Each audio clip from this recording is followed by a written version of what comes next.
and happy Wednesday.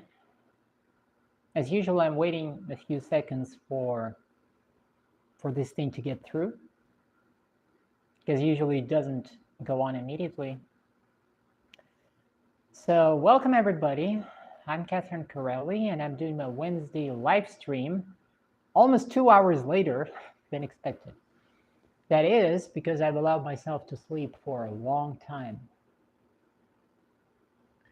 I normally do this at 4 o'clock p.m., but these last 2 weeks were a nightmare. And I desperately needed to catch up on sleep, frankly.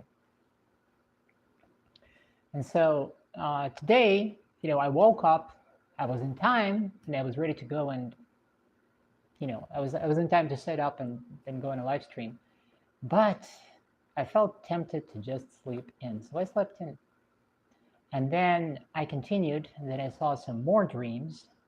Every time I slept, I saw more dreams, and the dreams were becoming more and more interesting, shall we say. So then I ended up waking up really late, and here I am. And I think it's okay. I've been over restrictive again, and I'm careful not to get into an over restrictive mode, because I have this propensity to over constrain myself. I had this in the past. I was way too hard on myself. I was way too harsh on myself. And as I learned over time, this was because I've internalized a lot of the constraints that were imposed on me. And so then, internalizing other people's expectations, I've been placing this on myself.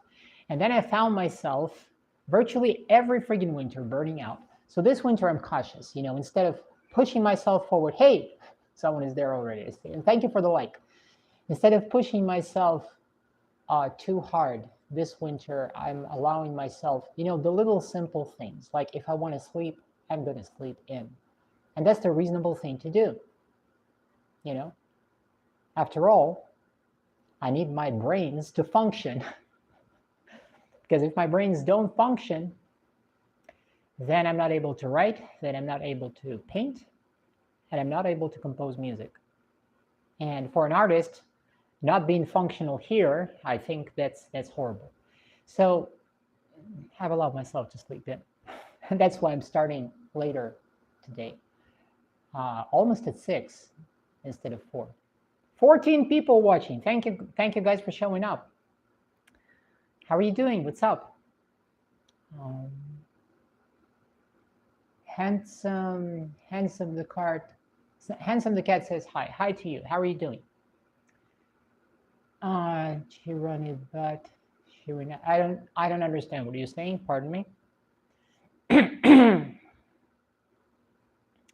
Since there are people watching every live stream, I have to introduce myself. I'm Catherine Corelli, and this is my channel. I'm a singer-songwriter, I'm a painter, and I'm a writer as well.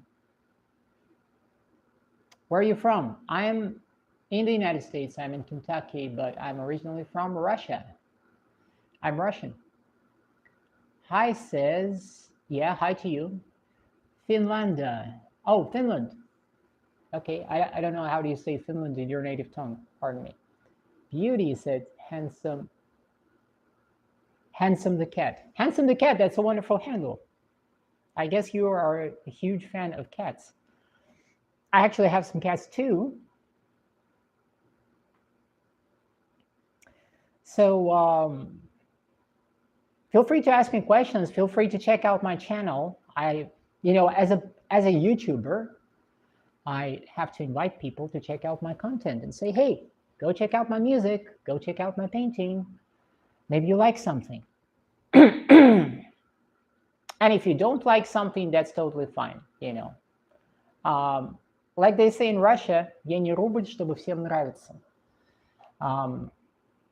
To translate this loosely to American English, I would say I'm not $1 to be admired by everyone. So If you like my stuff, that's great. If you don't like my stuff, that's fine. No problem. Love the kitties. Yeah, I love the kitties too. Been watching you for a few years. Oh, uh, this this harsh, bit harsh. Gosh, bit harsh. Pardon me. Been watching you for a few years. Okay. Um, well, I don't know what to say. I mean, how do you feel about about the changes on my channel? I'm curious because I know subjectively that I've changed quite a bit. I know that I used to say I used to aspire completely different views, and now I'm on a different track and I'm doing different things and I have a different approach. So if you were watching me for a few years, what does it look like through your eyes? Tell me. Because I mean, that's kind of interesting feedback for me.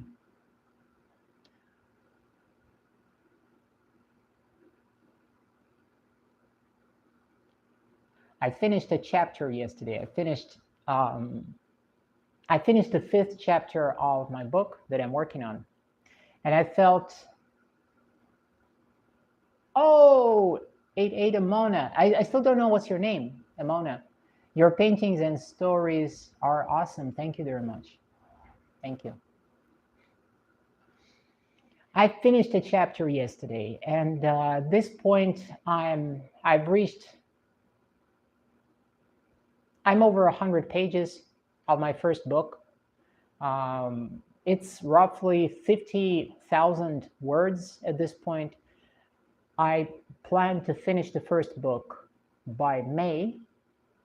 So I'm writing roughly, I'm moving at a speed of 2,000 words per day, kind of, sticking to the Stephen King's routine, at least trying to stick to it. And so far, so good, But it creates a sort of a problem because once I started actually writing in December, first of all, what I could not anticipate is that, I never moved at such speeds. I never tried to be a writer. Now, all of a sudden I'm a writer. All of a sudden I'm, on this project and I'm doing this and it's crazy, and like I tend to be, with my projects, be that a painting, be that an album, a song or something, I really get obsessed with it. And I go in and I work on it and I try to do the best that I possibly can. I really don't like helter-skelter approach. So the first thing that I could not anticipate is that this is going to take a lot of effort, and it's going to take a lot of time and a lot of brain power. Yes, it's very pleasurable, and the story, the way it evolves, and the characters that start to live their own lives, and this kind of thing, it's all wonderful. I'm improvising a lot of things on the spot as I go, but it threw me off balance because now all of a sudden I started to have less time for painting, and I started to develop a certain frustration because of this.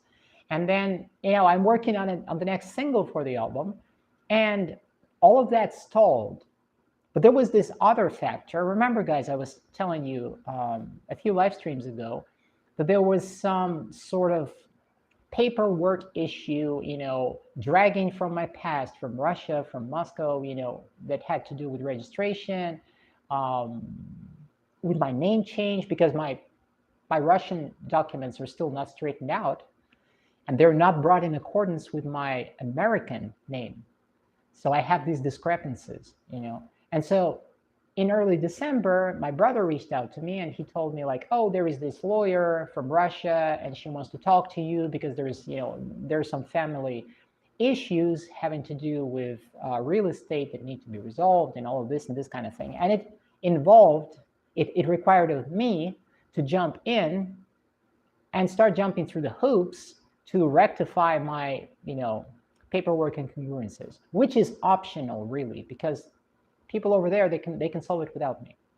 But what this did in early December is that it kind of threw me off my plan, because it was kind of one of those things that pops from the past. And I had a dream right before this thing happened, and the dream was they were telling, and it was kind of a vision more than a dream. And I was wondering for a long while, what does that mean? And how should I go about these things, And, after a while, I tried to go through some of these hoops, and then I realized that I just don't want to do this. It's not my priority. So a couple of days ago, I reached out to the lawyer and I said, look, there is another path for you to do this, and you can do it without me, and do it yourself.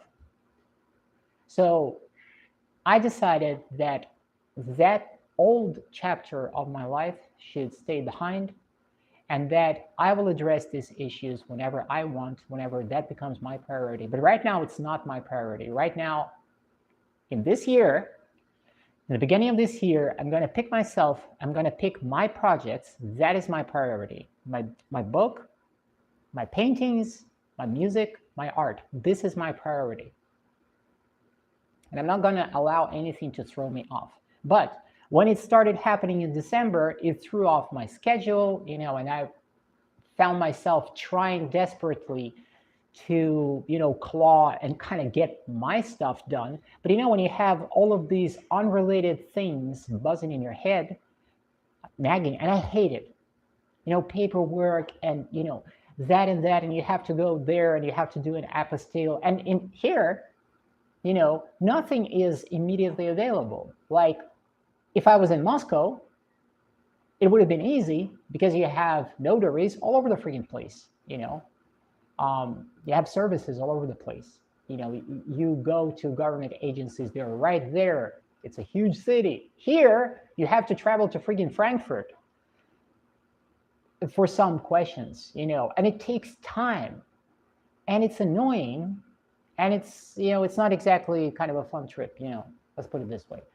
So with all of these worries clouding my mind, I figured, what, I really don't like it. It's so annoying. And so I decided that I'm just going to leave it all behind. I'm going to leave it all behind. The past should stay in the past. Let them figure it out without me. But anyways, what I want to say is that now, for like the second day, I have this huge spur of energy all of a sudden being released, because I let go of all of this, and all of a sudden I can really dive into the book. I can really dive into painting. And there is a painting right there behind me that I started yesterday. I did the underpainting. And this is a painting the first painting that starts to follow the book, actually.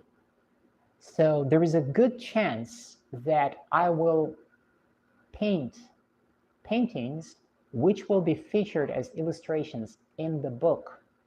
And I'm super excited about this, because it allows me to capture what I see in my mind, what I'm writing there, and to show you the scenery, the people who are described in my book, So it's super exciting. I love it so much. And right now I'm balancing out my schedule again. So yes, I'm working on the book, and I'm trying to move at a certain speed, at least 2,000 words per day. But now I'm also bringing back into my schedule more painting. And yesterday I also went back to my single and spent a couple of hours with my 8-string guitar, moving the single forward, pushing the needle. So yes, the single is coming, and I'm sitting on this album for so long. It has to be done, and I'm working on it. So now I'm bringing back those pieces, those other creative projects, back into my schedule, and I will even it out, by and by. And I just have to say that moving in 3 directions simultaneously, doing writing and painting and music at the same time, is very tedious. It's very exciting, but it's very tedious. I can't do less than this because it's all me, I can't stop doing music. I can't stop painting, and I can't not write. I can't deny myself writing, because that's something that naturally came to me. And That's kind of how I operate. Something comes to me and I have to do it. I see it as some sort of a divine sign, if you will. If there's a natural urge for something creative, then I have to follow it. Because somewhere deep down, I feel that if I don't, then I am repressing something, or I'm kind of trying to push against the universe, against the universe, against the will of the goddess, you could say. And I'm trying to be in the flow with this divine, how do you call it? I don't know even what to call it. Inspiration. It's energy, So I follow it. I have these ideas, and then there is like, oh, that's, I'm going to write a book. So I go and I write a book. And I don't question, if that book is going to be successful, if it's not going to be successful. That's not a question. There is an urge to write a book, and I will write it. And the way I think about it is that maybe I have to write it because someone has to read it. I don't know. Is that one person? Is that 1,000 people? Is that 500,000 people? I have no idea, but it comes from somewhere, and so I have to do it. And the same thing applies to my songs. I don't overthink it. There is an idea for a song or a story that I have to tell. I'm saying it anyways and putting it out there. And people might like it or dislike it. Some people might even hate it, and that's fine. Because I'm coming from this initial urge and understanding of that things happen for a reason. So it doesn't scar my ego if it's not a message for someone. That's okay. It's just not a message for you. It's for someone else. You know what I mean? Hello, Mr. Ren. Oh, there you are. How are you doing? How are you doing? Oi, went on for 17 minutes. Well, for 17 minutes, been talking about guys. Anyways, I kind of needed to explain and clarify where I am right now, because I don't drop my full-length videos right now exactly because of this overload. I'm good, and you? Well, I'm fine. Now I think I'm better right now. I've completed a chapter last morning at 8 o'clock in the morning, starting a new chapter. So I'm kind of very excited about the next chapter. But what I realized is that starting a new chapter of a book is approximately as difficult as starting a new painting. Because even if you're overflowing with all these ideas and you kind of like, yeah, this should happen and that should happen, this and then you try to structure it, and the very first lines, the very first paragraph is like, where do I even start? So I'm doing great. I'm very excited. I might start drawing soon, since I finally got my really good drawing tablet along with a good pen. Hey, absolutely, go for it. I'll be posting to Instagram. I'll be happy to see. And I absolutely support you in this endeavor. Gosh, what's with my English? I absolutely support you in this endeavor. I'm not trying to be writerly or anything. Just weird words pop in my mind occasionally. Guys, thank you for the likes. How is you were going to move to Pennsylvania? Have you moved, or are you moving? How is that going on? And how did the New Year's celebrations go? I don't know. Are you actually celebrating New Year's, or is it just the Christmas and then nothing?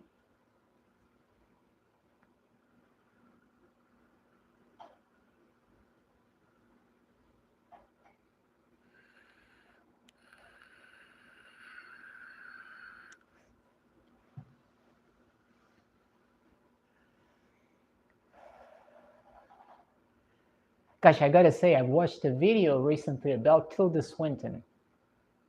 Do you guys know Tilda Swinton? Long story short, I want to dye my hair again. I haven't dyed my hair in 6.5 years. Before that, I used to dye my hair for many years. And now I'm sitting and I'm thinking, damn it, maybe I should just buy me some dye and just dye my hair, and because why not? Just because I feel like it.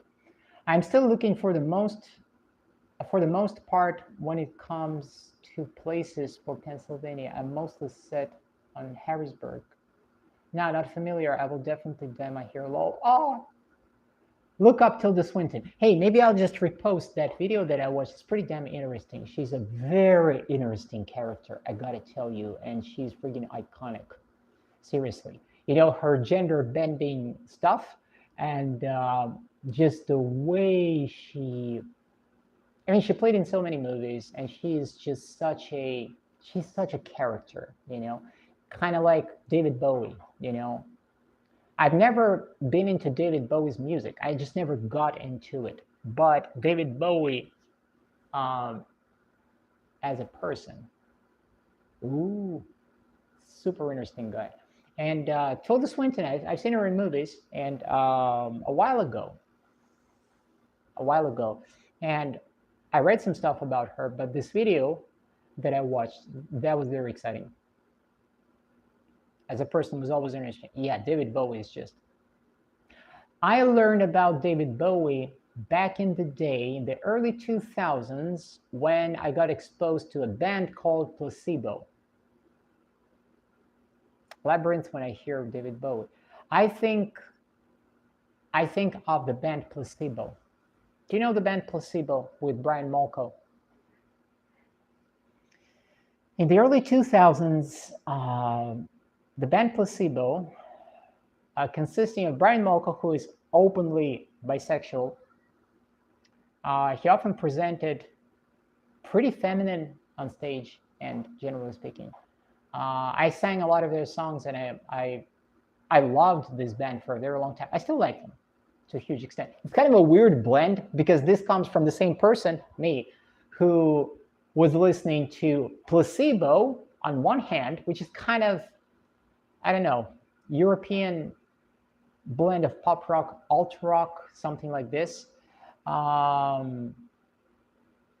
And at the same time, I was listening to Slipknot, so I'm a blend of a lot of things, including Marilyn Manson on one end, and Slipknot, Gojira, this kind of stuff, Korn.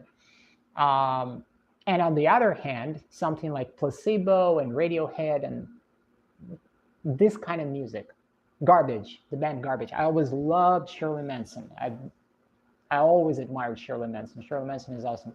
And when I was learning to sing, I sang a lot of their songs from their first two albums. And I still remember a lot of these songs. So Brian Molko, the singer from Placebo, they had a collab with David Bowie. They had a song called Without You, I'm Nothing. Check out this song, please, Mr. N. The name of the song is Without You, I'm Nothing by Placebo. And it's feat David Bowie. It's a beautiful song. I love the lyrics, and I love the music. It's a beautiful song, God damn it. I never covered it, even though I was tempted to cover it, but there's something to it. And once I discovered David Bowie through Placebo, then later I discovered that, it turned out, when I discovered David Lynch, the filmmaker David Lynch, it turned out that David Bowie worked with David Lynch. And I was like, oh, wow, that's a whole new dimension. And so my discovery of David Bowie wasn't through music, through that angle, but it was rather through other people who worked with him. And then, gradually I started to learn more and more about him. So definitely check out Placebo. They have some beautiful songs, really. Post Blue is a beautiful song. There is a cover that I made of Placebo. It's still on my channel, by the way. It's called, they have two versions. They have a version in English and they have a version in French. I covered the French version called Protégez-moi. Brian Molko, he's from Belgium originally. And gosh, what's the name of the other guy? I don't remember. He's gay. He's British, and so they met in London or something like that, a European thing, and they started a band at some point in the late '90s, as far as I remember. Uh, Another beautiful song is "I Know." Beautiful lyrics, beautiful music, and a lot of their earlier stuff is kind of more. It's a little darker, and it's pretty sad, I guess. But there is that twist to it, which kind of resonated with me a lot. Uh, right before I went into transition, and then when it was just getting started, it kind of really resonated with me. Check it out, please, Mr. M. And tell me what you think. I'm curious. How are you going to react to earlier Placebo? I was a big fan. Which is kind of weird, listening to Placebo on one hand and then to Slipknot on the other hand.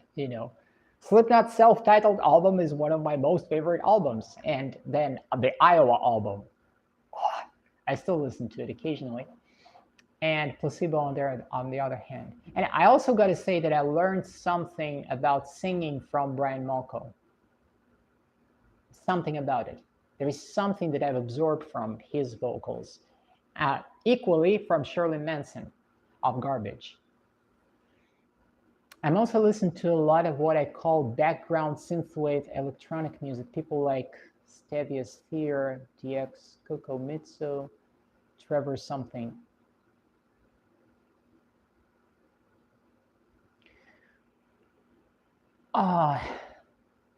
Well, I guess we listen to music differently because I love home resonance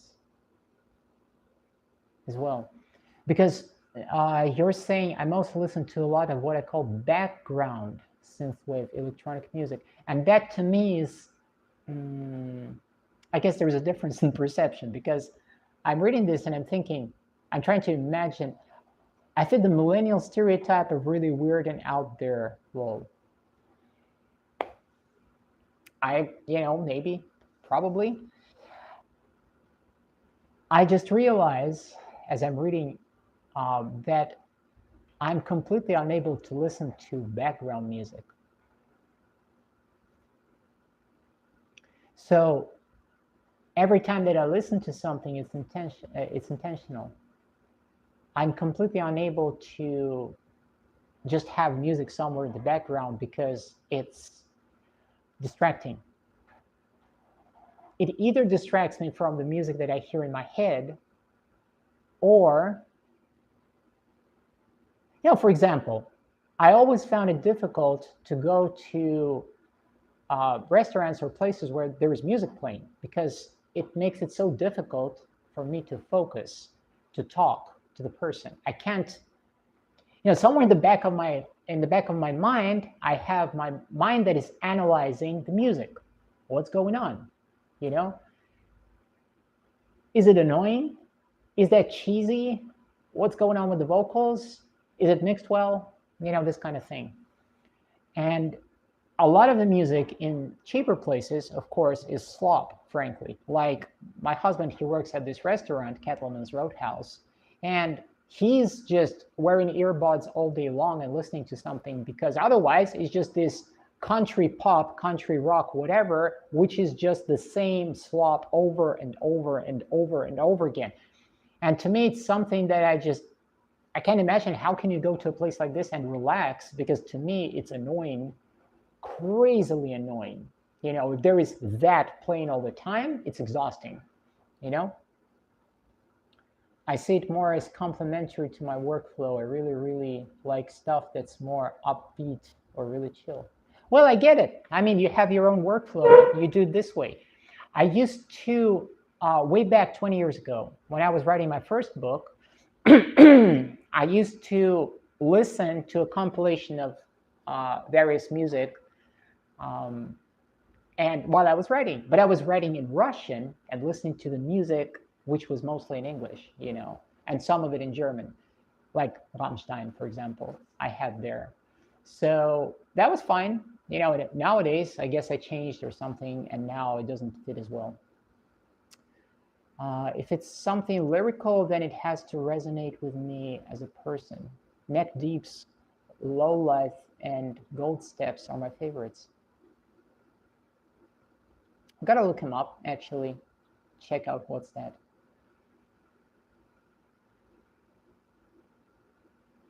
I don't know. Maybe it's just,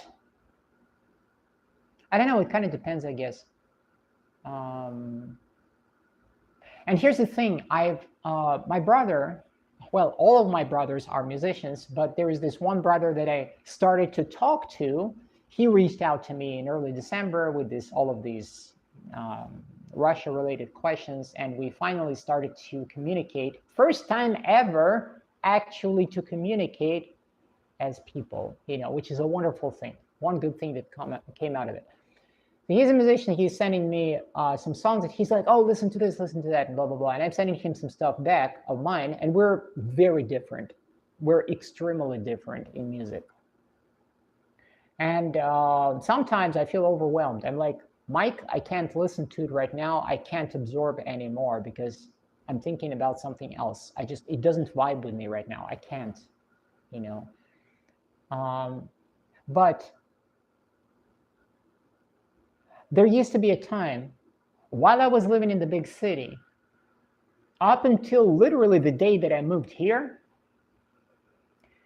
my day was filled with music because whenever I would get outside of my apartment, and I was getting out every freaking day, I had to either go to the city, or I had to go grocery shopping or whatever. And a lot of it was on foot or via public transport or whatever, via metro. I always had my headphones with me for many years. I had some sort of player, something. In the old days, it was a tape player, whatever it was called. You know what I mean? Then it was a CD player. Then it was an MP3 player. Then it was whatever. There was always music. And I always would pack new music and some interesting stuff into my playlist. And wherever I would go, I would always listen to music. But then I moved here, and there is nowhere to go. Seriously, there is nowhere to go. So I feel stuck here, and because the routine of having to run, on foot all around the place, and the lack of public transport, lack of metro, the lack for a need to travel across the city to go into the metro for an hour, or half an hour. All of this wiped out my old routine. And deep down, I hate it because, I miss it. And this, I think, is in part why when I move to Greece, I want to move somewhere and be probably on the outskirts of a sizable city. Because, I know it kind of sounds stupid, because why would you want to move to a city, because you want to have, that and that and that, including this old routine. But I guess this is one of the things why I want to be somewhere else, but not in a location like this, because this is extremely limiting. And I almost feel like I'm just missing something. Once again, I know it sounds silly. I'm guilty of loving a lot of pop and Motown as well. I love Michael Jackson. Michael Jackson is cool. He was always cool. That stuff everyone likes, though. Do you prefer lyrical or non-lyrical? I almost prefer non-lyrical to an extent. Lyrical is really good, but the lyrics have to resonate with something. Olivia! Hey, hello, Olivia. It depends. There is a category of electronic music that I prefer, that I don't care for lyrics. I like the flow of it, alongside all the, death metal, whatever stuff that I'm listening to, and then all the ethnocentric, Middle Eastern music that I like to listen to, and, pop or alt sort of stuff, or electro pop stuff. I also like to listen to, over the years, I was listening to some blend and a modern iteration of progressive trance, of deep house, something like this, future bass, this kind of thing, or just some vibey, atmospheric soundtrack music. You know what I mean? I like the soundtrack. For example, I have a whole playlist with the soundtrack for 2049, the movie, Blade Runner 2049, because I just like the freaking music. It's dark, it's kind of fascinating, and it's not a song. You know what I mean? It's a vibe, and it's kind of, ooh, it's beautiful. You know what I mean? But I love the lyrical. Here's the thing, maybe I can listen to background, sort of in the background. I can listen to this kind of music, which is kind of soundtrack-ish. You know what I mean? And non-lyrical. But I want to listen with intent to music that has lyrics there. And of course, I have my favorite songs across the genres. And, you know, for example, I love the song Strangers by Halsey. I also love Gasoline by Halsey. And recently I just re-listened to them. And these are very pop songs. They're, you know, one might say they're extremely cheesy even. They sort of are, but there is something about them that I resonate with. You know, I resonate with the song Gasoline, and I resonate with Strangers. You know, and then there is Soap by Melanie Martinez. I actually covered this song, by the way. Soap. Something about that song that resonates with me. But even though, you know, I'm probably, you can bet $1 that Melanie Martinez meant something entirely different, but the way I interpret the lyrics, that means something else to me, you know? Let's see. I almost never can pick a single band. Very rare for me to really like one album. Same story here. I have favorites, but it's a list. It's never just one band and one album. Don't write pause. I can't see what I want to see. Kerry Gilmas. Don't write pause. I don't understand. What do you mean? Oh, Patrick. Hello. Hello, Patrick. How are you doing? Hi, Kat. I'm early today. Hi, Mr. N. I love Wham as well. They're really good pop and dance music. Patrick. So this is early, right? 7 people watching. Guys, thank you for the likes and thank you for being here. Alexei Pron, what do you think about the conflicts with Russia and Ukraine? Oh, Alexei, I prefer, where are you from? I'm Russian. I'm living in Kentucky in the United States nowadays. I'm originally from Moscow. I'm a Muscovite. About Russia and Ukraine, I'm trying to avoid this topic on this channel because you know, I don't want to turn my channel into geopolitical analysis of what's going on. Let's just say that my opinions on this ongoing conflict, they are not based on what the mainstream media is peddling. Oh, you're Russian. Well, let me put it this way, and I'll leave it at that. There is a major geopolitical conflict going on. Ukraine, the proxy war in Ukraine, is just one aspect of it. Without going into too much detail, really, are you from Russia? No, I'm not in Moscow. I'm in Kentucky, United States right now. But I'm Russian, yes. Я русская. Yeah. So, you know, I have to be careful with topics like this because it's not that I'm afraid to offend someone, but I understand that it is a dangerous topic. Since I'm living in the United States, I have to be careful with what I say. And my views on these things have evolved over the course of the last, 6.5 years. I've immigrated 6.5 years ago. I was a completely different person. I was very far from understanding what's going on.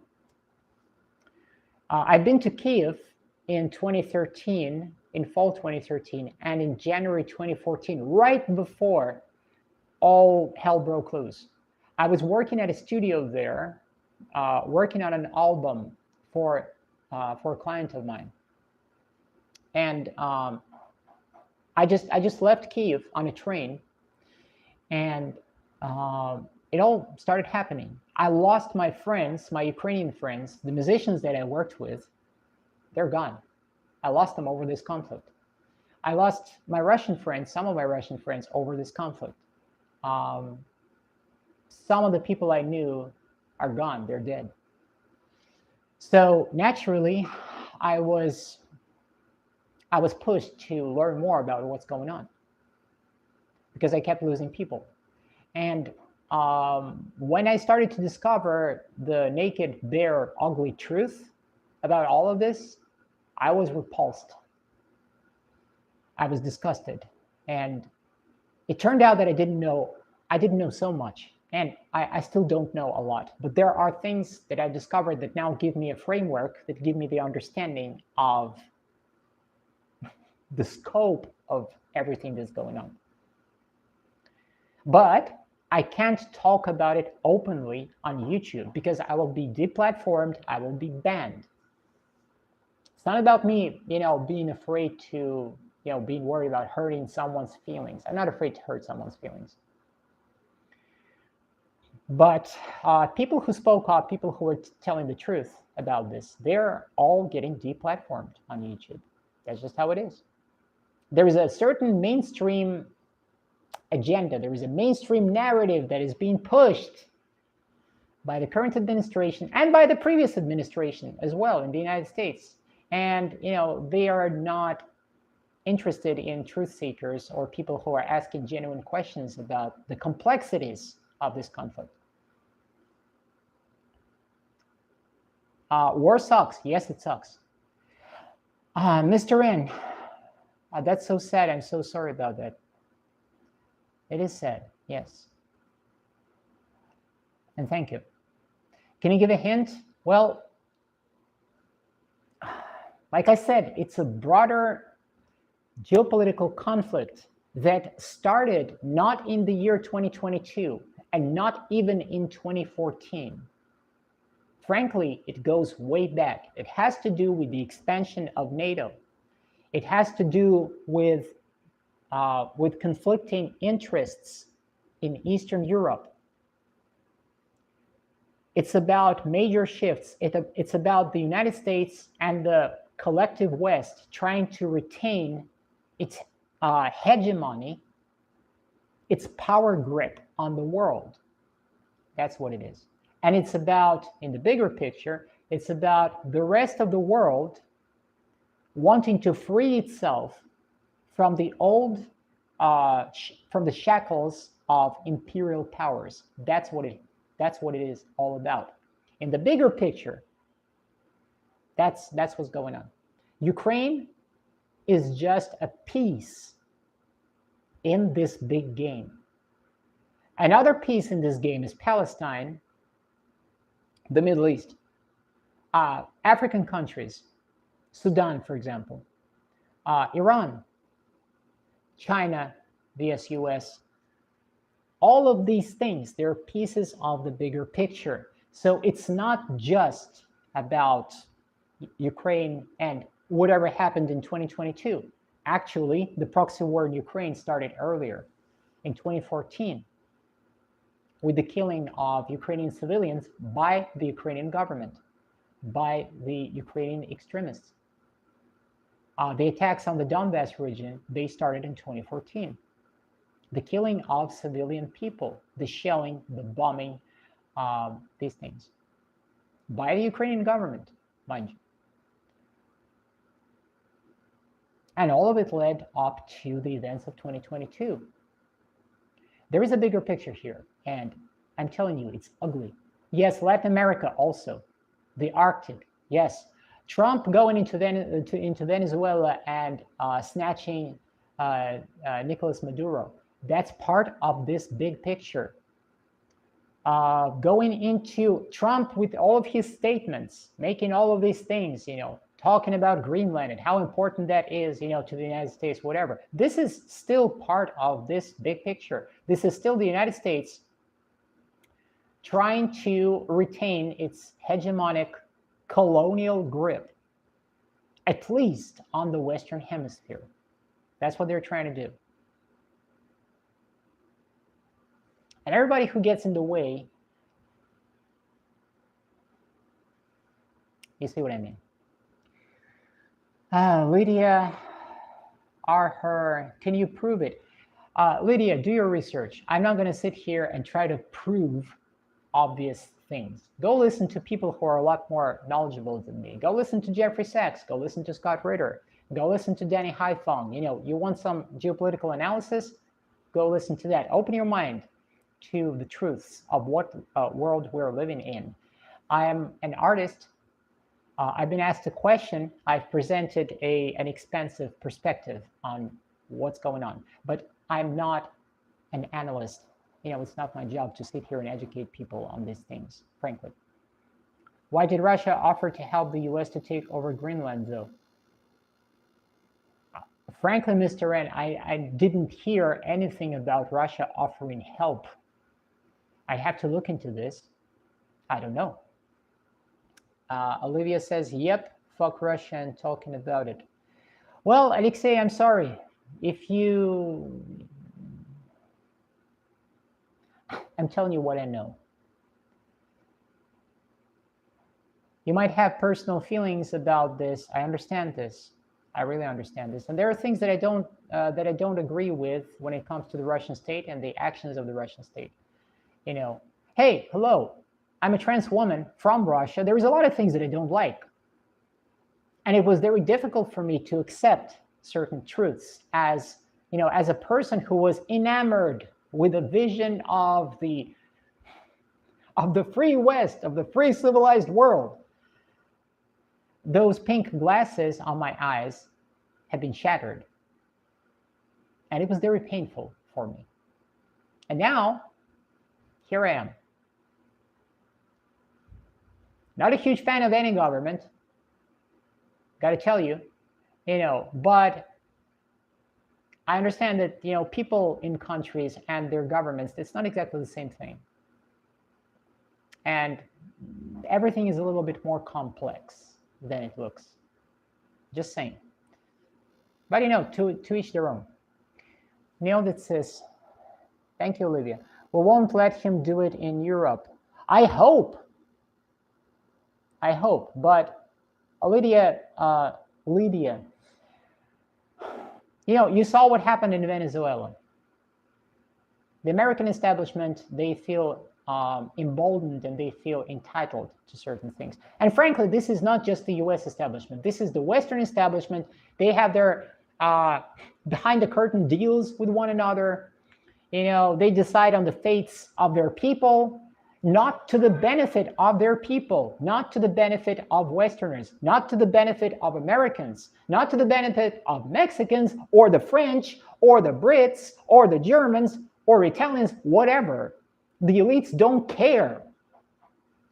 I'm under the impression, I'm really pissed because of this, because once I saw the ugliness, the exploitation that was going on, not just, now under Trump or under Macron or under Starmer or under Biden, it doesn't friggin' matter. It's been going on for centuries.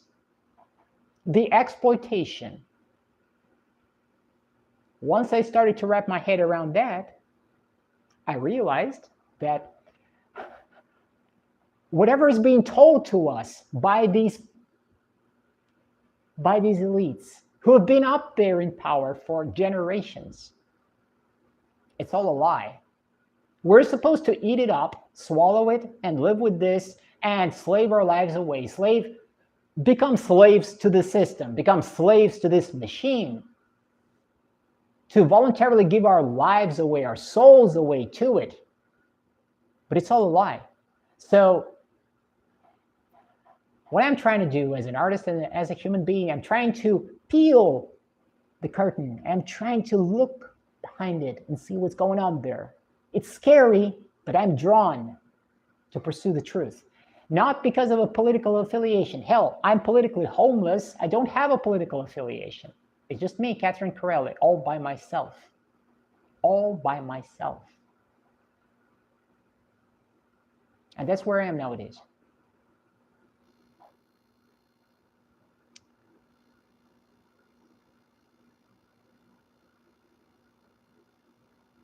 Alexei Pron. Mr. N says, honestly agree. Olivia says, neither did I.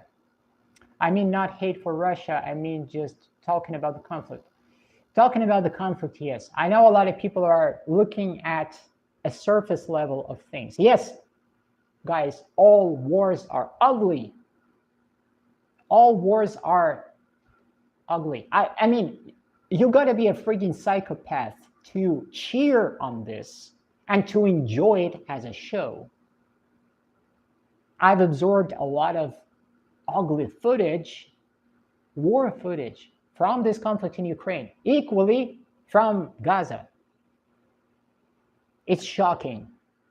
And I spent some time watching, World War II footage as well from Dachau, for example, some years ago. It's traumatizing. But that gives you a good understanding of the real ugliness of what happens on the ground. That is ugly. But to simplify all of this and to say, oh, that's all because of that one leader, that's all because of that one person. No, there is complexity to it. It's a lot more complicated. And without understanding the history behind conflicts, without understanding the driving forces underneath such things, it's impossible to see a clearer picture. It's impossible to see at least a part of the truth. It's difficult. That's what I'm saying. I've known several immigrants who had to undergo that disillusionment. There you go, Olivia. So you do understand me. Alexei Pron says, my mother receives a pension of 200 euros per month, and they continue to say that Russia is the best country in the world. Well, Alexei,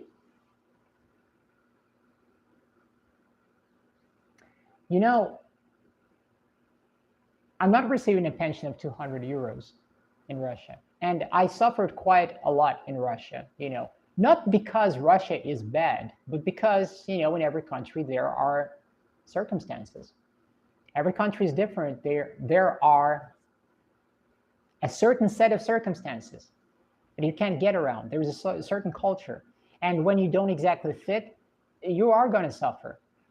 But 10 years ago, I used to think that, all the horrible problems that are happening in my life, and me being not accepted as a trans woman and all of these things, that means that Russia is a horrible country. And then over time, I realized that this is a very stupid and very limiting way to see things. Because there are objective reasons why it is the way it is. And that, yes, Russia is not the best place for me as a trans woman to live for a lot of reasons, but it doesn't necessarily mean that Russia is an evil country. And I have to say that it is just after I immigrated, I started to see things from a different angle, perhaps for the first time in my life. And I went through stages of disillusionment, of acceptance of myself, of the truth about myself, of realizing that I'm actually very Russian. Not in a schizo-patriotic way. No, I'm not one of those people. No, but I'm very Russian. And there is nothing I can do about this. And my parents were Russian and my grandparents were Russian. And that's just how it is. I have my own thoughts and ideas and perception of the Russian state. I have my own critiques. There's a lot of things that I don't like. There's some things that I think are done well, more or less better than in the West. It's complicated, but I love my home. I love my home country.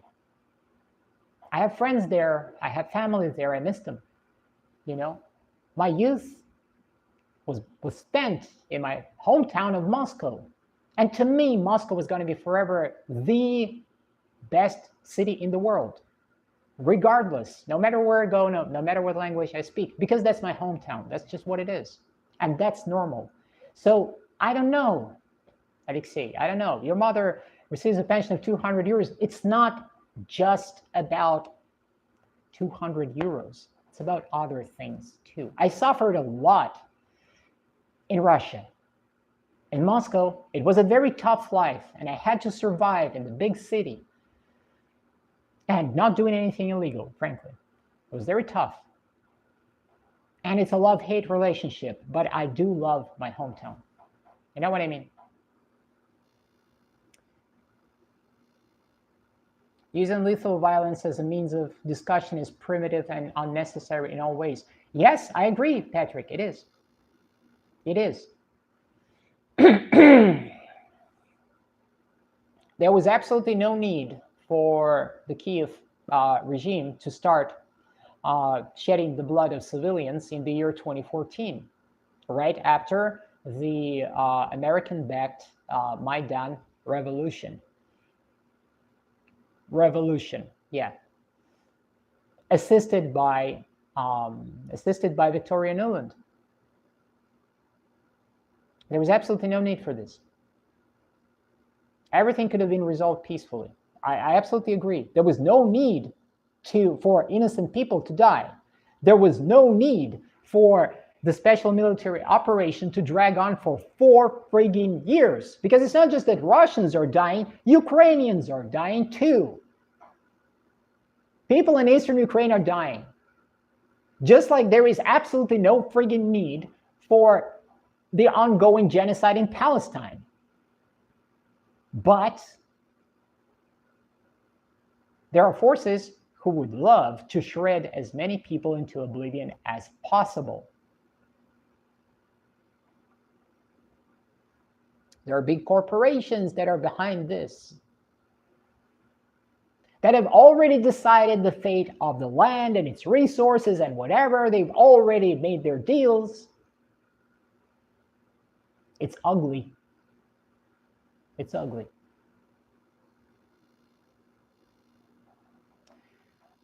Amana says, peace to everyone, Kat, you're awesome. Break time is over. I got to get back to work now. Thank you for showing up, Amana, and have a wonderful evening.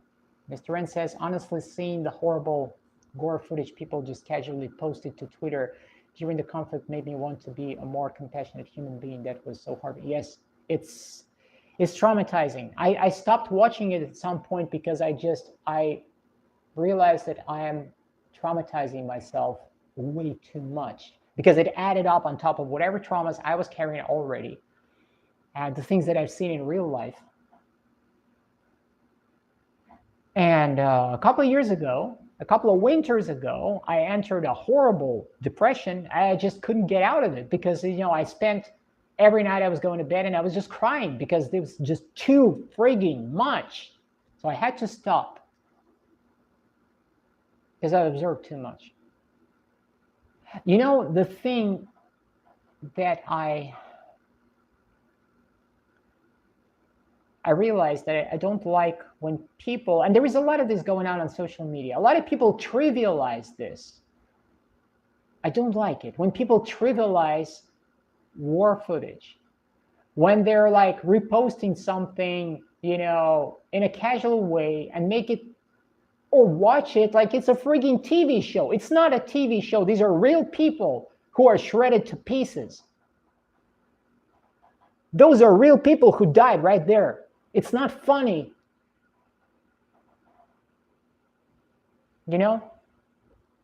Oh.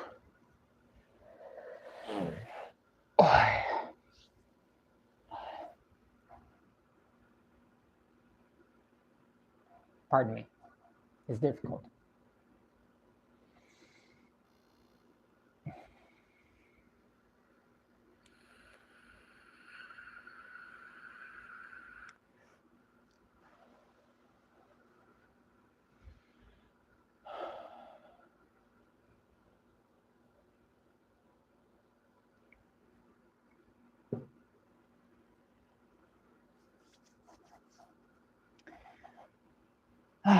Patrick says, most ordinary people are normal everywhere, and the really rich are mostly antisocial jerks. Yes. And the way systems are built is that they promote narcissists and psychopaths to the top. And this is why we get these obnoxious systems, these exploitative systems that use up the people of lower classes. It's because you have these psychopaths and narcissists up on top. And they won't allow anybody ever, through democratic processes, they won't allow anybody who is not like them up to the top. They won't let them in. Which means, in my mind, I don't believe in voting. Frankly, I don't believe in voting. Democracy doesn't exist. It's an illusion. That's what I think.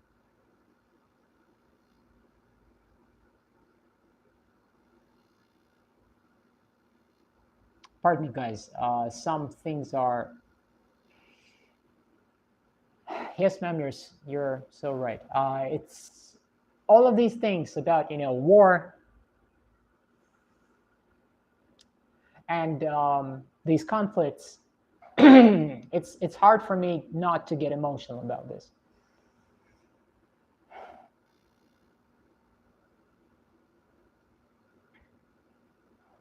Yes. Walther's doctrine in the US, yes.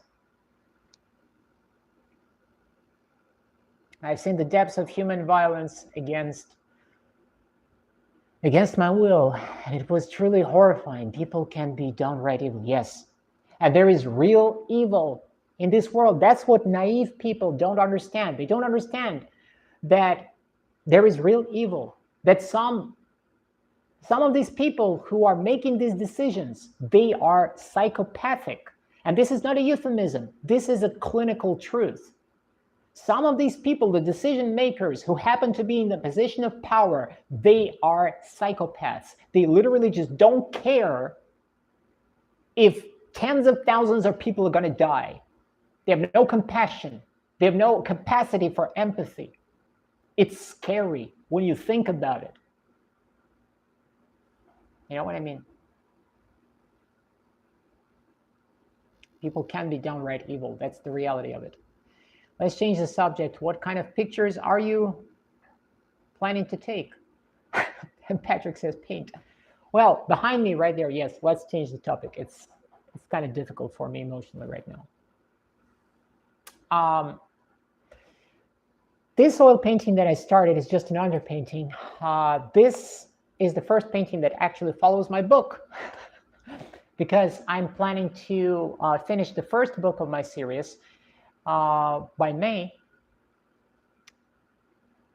And I think the earlier paintings that I was making for Sun City, they were following the dream and the musical album. But now that I'm writing a book, it kind of expands this universe way, way beyond that. And so now I have all these characters that are there. And now I'm painting kind of a second series of paintings, of Sun City paintings. And now I'm following the characters. So that's going to be the first painting following the book. And I'm kind of really excited about this, really. There's a lot to paint, really. And it's going to be beautiful. And I'm probably just going to focus on this series of paintings following the book, because that to me is the big thing right now. Everything else, I'm kind of willing to put it on the back burner, but that's where I want to go. So that's the next painting I'm working on.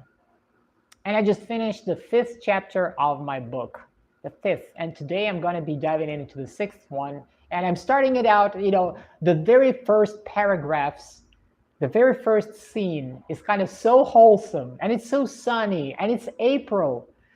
And it's April in Sun City, which is the capital of a kingdom, the kingdom of Myrdara.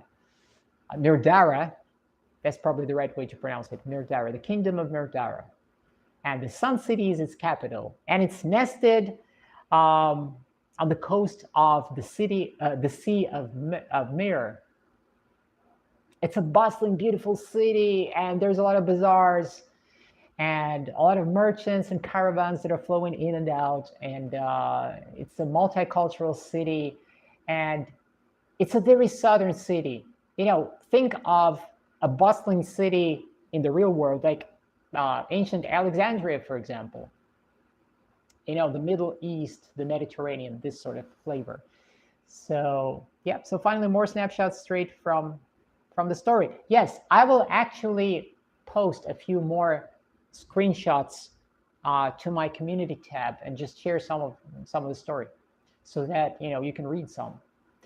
Patrick, if you want to become my beta reader, reach out to me through my email or leave me your email in the comment and I will send you a PDF of whatever I have written already. I sent a PDF of my book, whatever I have as of right now. I sent it to Olivia. So Olivia is already reading. And if you want to read ahead of time, before the book is even finished, I can send you a PDF file and you can read. I'll be glad to send you. Mr. Ren, by the way, if you're still there, if you want to read, want to become my beta reader, give me your email. I'll send you a PDF file. Whew. Thank you for the likes, guy. Oh yes, gotta start. Did you start reading actually, Olivia, or you're still not there? I know I'm a little impatient because I'm already in love with my characters and I'm in love with the world that I'm describing and all the things that are happening there. Thank you, Mr. N. So I understand that I'm horribly biased because I'm the writer. These are my characters and I love them, and some of them I hate. Mostly I love them though, and I love this world, and I understand that I'm kind of impatient about this, and but I'm of course curious to know how readers, how would they see this world? What would it be like to them? What does it look like from the outside? So that explains my impatience.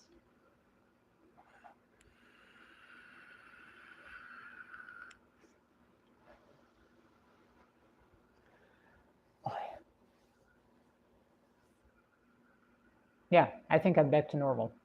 Gosh, yeah, that's one more reason why I avoid these heavy topics, because it's both emotional for me.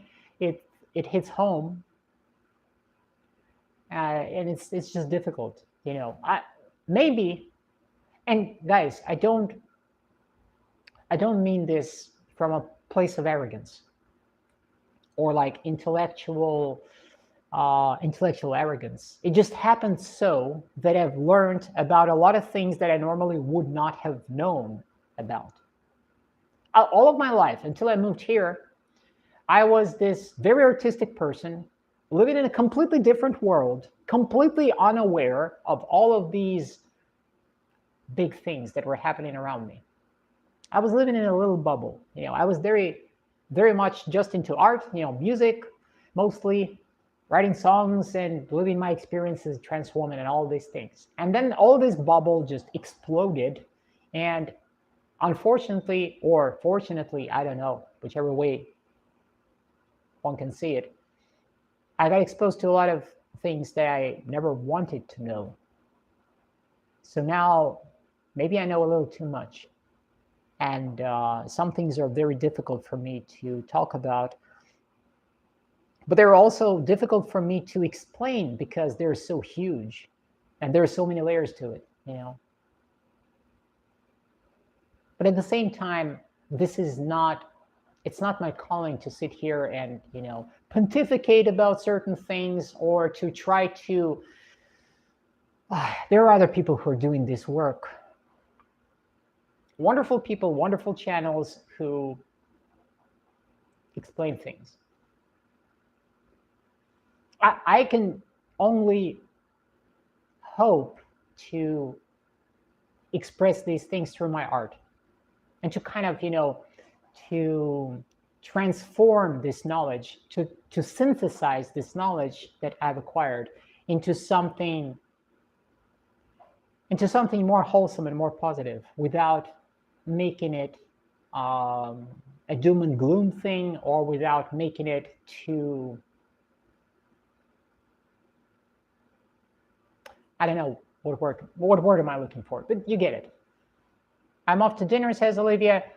Bon appetit to you.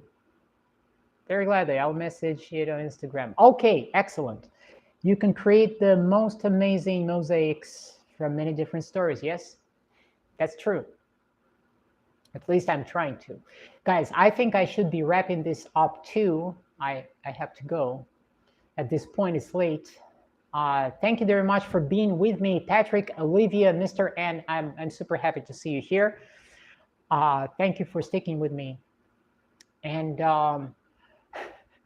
I hope that next Wednesday I'll show up at 4 p.m. Eastern time, my time. I'm hoping, unless I'm all sleepy again. Well, I'll try. All right. So thank you very much for being with me. I'm off to eat an artisanal pizza. See you later, Kat. Have a good night. You have a good night too, and bon appetit to you. Everybody wants to eat. Hey, I'm getting hungry too. I want to go and eat something. I didn't have breakfast, just had coffee. Okay, guys, bye-bye. Love you very much. Thank you for being with me, and until next Wednesday. Ciao.